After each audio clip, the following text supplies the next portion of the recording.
So right now, there are literally billions of dollars of cryptocurrency being secured by physical servers. Like actual machines sitting in heavily air-conditioned data centers in places like Amsterdam. Yeah, and it's kind of the ultimate irony of the entire blockchain space, you know? Right, because the digital economy, um, decentralized finance, tokenized assets, all of that feels so ethereal.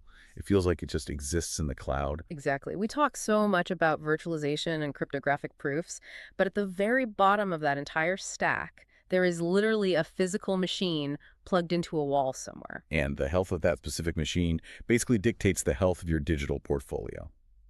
Welcome to the deep dive, everyone. Our mission today is to demystify how you actually evaluate that physical infrastructure. Right, specifically looking at how you choose a Starknet validator, using a stack of really comprehensive guides from Atlas Staking as our source material today. And the beauty of this is that, while evaluating blockchain infrastructure sounds like you need a master's degree in computer science, it actually boils down to a landscape that is incredibly clear. It really does. It's not about picking a cool logo on a screen. You are picking reliability for your STRK rewards. Exactly. We're going to look at just four numbers on a dashboard, four metrics that take highly complex, enterprise-grade hardware and translate it into a simple risk profile. And by the end of this deep dive, the goal is for you to upgrade from being just a passive spectator holding idle crypto to an active participant whose money is actually working for them. But before we even open up a dashboard to look at those four numbers, we really need to understand the specific sandbox we are playing in. We are talking about Starknet. Right. And to understand why Starknet matters, you have to look at the massive architectural shift happening across the whole industry right now. We're moving away from monolithic blockchains to modular networks. Yeah, because the original design of blockchains, the early monolithic chains, they're basically a Swiss Army knife. That's a great way to put it. You had one network trying to do absolutely everything. Yeah. It had execute the smart contracts, store all the data, figure out the consensus. I mean, it's a great proof of concept, right? Oh, absolutely. But when millions of users try to use a Swiss Army knife at the exact same time, things just break down. Right. It feels like trying to run a modern 4K video editor on a laptop from like 2004. The network clogs up and the transaction fees just absolutely skyrocket. Exactly. The monolithic model simply does not scale for global finance. So the engineering solution was to basically decouple those tasks. You break them apart into specialized layers. And that is the modular approach. Right, and that is exactly where Starknet operates. It's a highly specialized Layer 2 network focused entirely on massive execution and scaling. It takes thousands of transactions, bundles them up, and uses zero-knowledge cryptography to prove they were processed correctly. But here is the part that I find genuinely staggering. Oh, the settlement layer. Yeah. When we look at the specific mechanics of Starknet, it's not just an Ethereum layer 2. It is bridging this architectural gap that hasn't really been crossed before. It actually settles its state onto Bitcoin. It is a fascinating structural evolution because for a really long time, Ethereum and Bitcoin were treated as entirely separate silos, just totally different worlds. Right, they never interacted. But Starknet utilizes the rich smart contract ecosystem of Ethereum while leveraging the absolute unmatched cryptographic security of Bitcoin for its final settlement. It's like a cross-pollination of the two most robust networks on the planet. Exactly. Mechanically, it's taking that bundle of zero-knowledge proofs, that cryptographic receipt of thousands of transactions, and anchoring it into the immutable ledger of Bitcoin. And to secure this specific high-speed proof-of-stake mechanism on Starknet, the native STRK tokens must be staked. They have to be, yes. Okay, let's unpack the actual mechanics of staking for a second. Because even though you, our listeners, are generally well-versed in crypto, there is still this massive misconception out there about what it actually means to stake an asset. Oh, the valet parking thing. Yes, a lot of people still use this analogy of valet parking. Like, they think staking your tokens is like handing your car keys over to a valet and just praying they don't crash into a concrete pillar while you aren't looking. Is that what I'm doing? Am I giving my crypto away? No, it's a terrible analogy because it implies a transfer of custody. If we want to be highly precise about how modern non-custodial staking works on networks like Starknet, it is nothing like valet parking. Okay, so what is a better way to think about it? It is much closer to signing a proxy ballot for a corporate shareholder meeting. Oh, wow. Okay, that makes way more sense. Because with a proxy ballot, my actual shares never leave my personal safe. I still have them. Precisely. You keep total control, total custody. The tokens literally never leave your wallet. You are simply delegating the weight of your voting power to someone else. So they can participate in the security of the network on my behalf. Exactly. You are just pointing your cryptographic voting power at a validator and saying, I mathematically back this entity. And if you ever decide you don't like how they're operating, you just revoke the proxy. Because the tokens were always yours to begin with. Right. So we hold the tokens, but we delegate the power, which brings us to the entity actually receiving that power, the validator. And I want to strip away the whole algorithmic mystique here. When we say validator, we are not talking about a piece of software just floating in the ether. No, not at all. We are talking about a physical business running institutional-grade hardware. What exactly is that hardware doing 24 hours a day? The physical reality of a validator is intense. They are running the network nodes that constantly listen for new transactions. They verify the cryptographic signatures, ensure no rules are being broken, like double spending. And then they package those transactions into new blocks. Exactly. And they have to do this flawlessly, continuously, 24 hours a day, 7 days a week. Which means the cloud cannot just be someone's dusty gaming PC sitting in a basement somewhere. Definitely not. If we look at the source material today, they point to the Atlas staking team's background as a prime example of what professional infrastructure actually looks like under the hood. Right. We aren't talking about renting a few temporary cloud credits here. No, they have traditional finance experience dating back to 1999 and ICT, information and communication technology experience dating back to 1985, plus physical data centers located in Amsterdam. What's fascinating here is that validators are essentially the backbone of these always-on markets, and this level of physical infrastructure aligns incentives perfectly. Because they have real skin in the game. Exactly. These highly professional validators are not just processing your transactions out of the goodness of their hearts. To run a node, they have to bond their own personal tokens. So their assets are staked right alongside our delegated assets. Right. If their hardware fails or if they act maliciously, the network penalizes them. Their own balance sheet takes a massive hit. Taking care of your yield fundamentally requires them to take care of their own. Right, so we know the sandbox, we know we keep custody of our tokens, and we know we need a physical fortress of a server to delegate to. This is where we introduce the narrative of risk. And how to actually measure that on a screen. Exactly. Let's walk through the 4 metrics that matter on a staking dashboard. And let's start with the most foundational risk. Is the server even turned on? Metric number 1 is uptime. Which is the absolute baseline of your risk profile. You want to see 99% or higher. Because a blockchain never sleeps, right? Right. It produces blocks continuously. If a validator's hardware crashes or their internet connection drops, they're essentially absent from work. If you aren't at work, you don't get paid. Exactly. Yeah. The network algorithms will bypass that offline node. And when they get bypassed, they miss out on the staking rewards for that specific block. Which means you, the delegator, miss out on your cut of the yield. Yeah, every single minute of downtime is a literal bleed on your potential compounding interest. 99% uptime means consistent automatic compounding. If they can't maintain that, you immediately cross them off your list.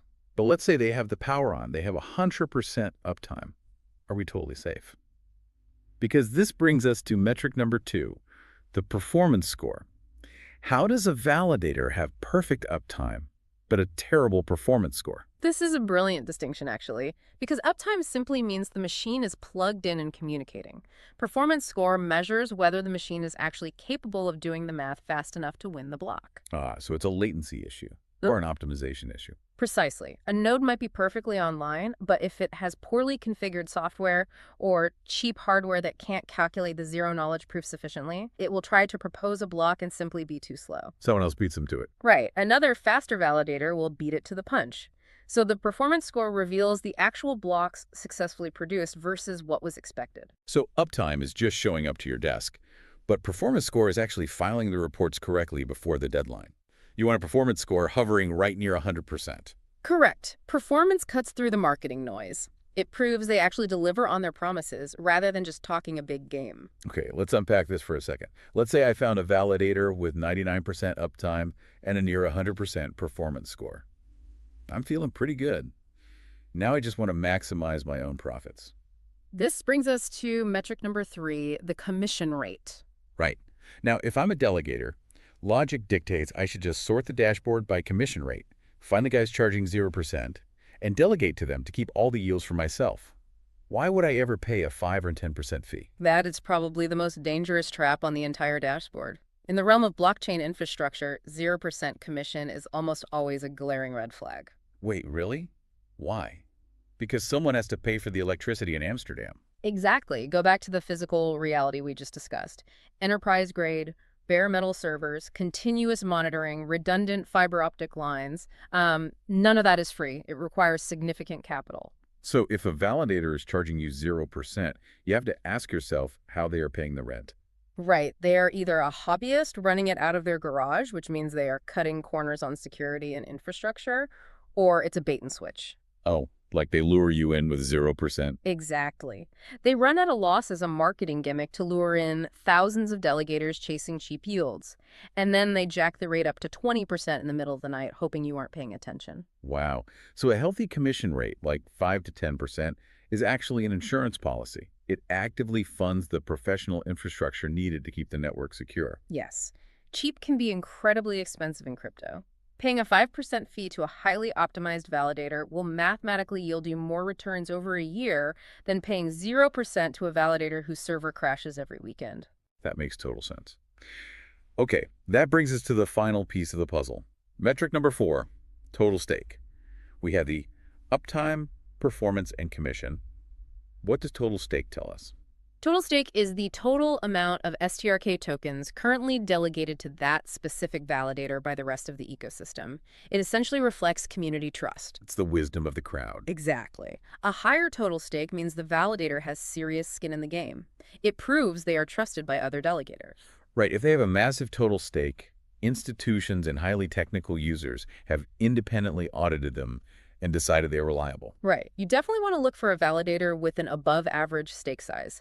It proves they aren't a fly-by-night operation. All right, so let's synthesize this into a highly practical playbook. Tomorrow morning, you decide you want to put your idle crypto to work. You open your staking dashboard. Here's exactly what you do. First step. First, you sort that entire list by 30-day uptime.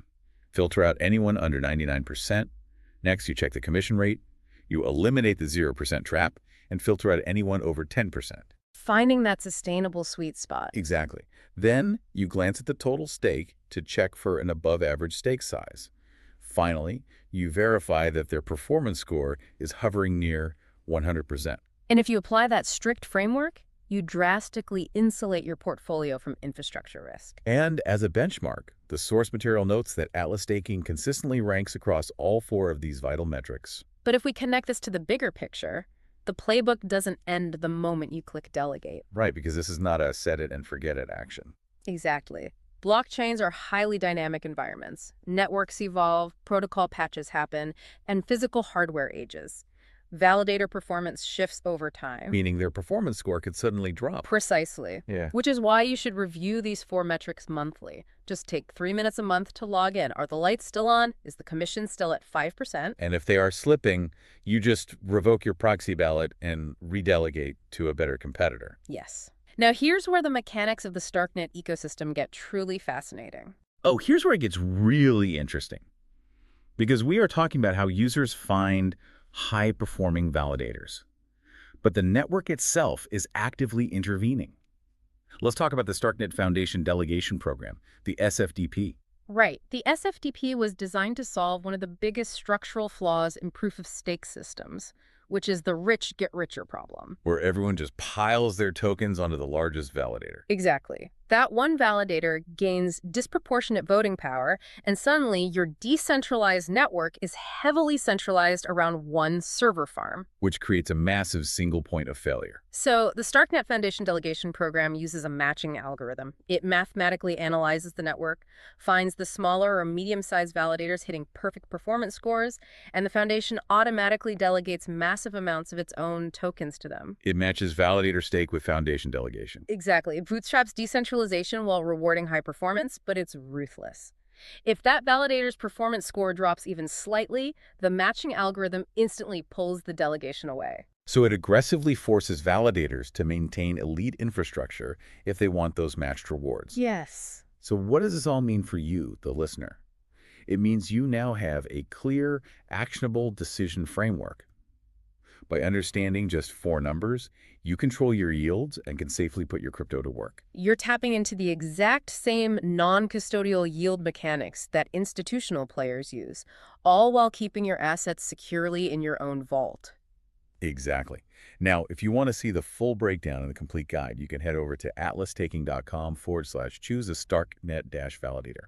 And you'll definitely want to tune in to our next deep dive, where we are going to focus entirely on the Starknet Foundation delegation program and matched rewards. This raises an important question to think about before then, though. And what's that? Well, as blockchains become hyper-specialized, like Celestia for modular data, Monad for high-speed execution, or Story Protocol for tokenized IP, the role of the physical validator is shifting. Will the future role of the validator evolve from simply providing network security for an isolated ledger to essentially acting as the physical landlords of our automated, AI-driven global economy? Wow. And if they are the landlords, we are the ones holding the proxy votes. It's an incredible shift in power. Next time you open up that dashboard, just remember you are actively evaluating the foundation of a new economic paradigm. Catch you on the next deep dive.